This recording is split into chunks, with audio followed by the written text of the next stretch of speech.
The camera opens in a bustling café, the sound of clinking cups and laughter fills the air. A waitress hurries between tables, balancing too many plates with a tired but genuine smile. At the corner table, a sharply dressed CEO leans toward his colleagues, lowering his voice but not enough. He mocks her in German, assuming no one could possibly understand. But then, the waitress stops, straightens her back, and in flawless German, she replies. The café falls silent. The CEO's smirk fades. And in that moment, the entire room realizes, this waitress is not who she seems. Don't scroll away, the narrator's voice cuts in. Because what happens next will remind you never to underestimate kindness, or the power of a hidden truth. Anna had been working at the cafe for 2 years.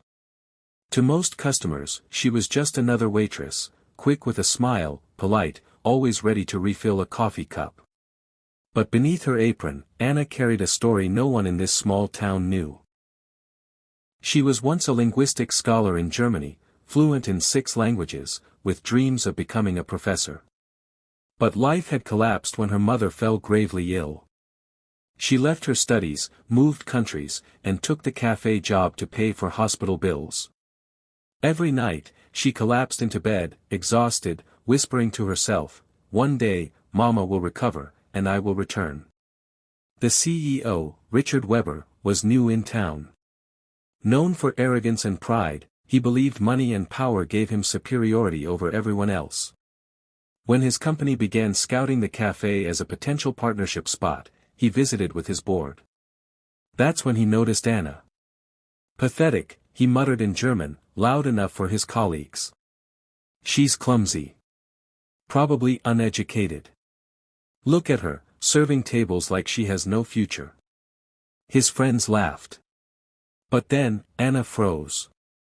She looked him dead in the eyes and, in perfect German, said softly. It's a shame, Herr Weber. You speak of education while forgetting your own manners.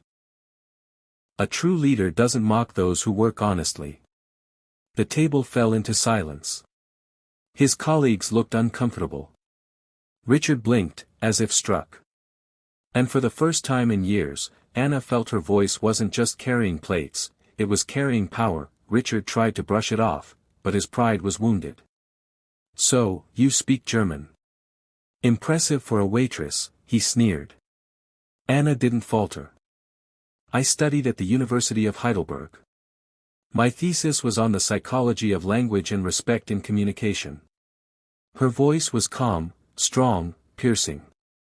I may be serving tables, but that doesn't erase who I am. The cafe listened in silence. Every customer, every worker paused. Anna wasn't just defending herself, she was standing for everyone who had ever been looked down upon.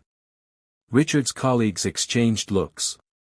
One of them, an investor, spoke up, "Richard, maybe you should apologize. Clearly, you misjudged." But Richard stayed quiet. Pride battled shame inside him.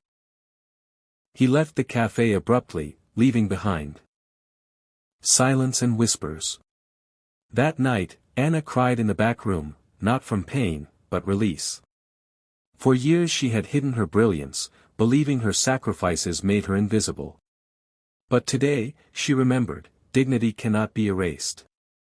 A week later, Richard returned. This time alone. He stood awkwardly at the counter. I was wrong, he admitted, voice low. I let arrogance speak for me. Your words, they humbled me. I don't want to be that man anymore. Anna studied him. He looked smaller than before, stripped of his armor of pride. She nodded. Humility is the beginning of wisdom. And from that day, Richard began changing, not only his leadership style but his company culture. He invited Anna to consult, not as a waitress, but as an expert in communication and culture. She hesitated, then agreed.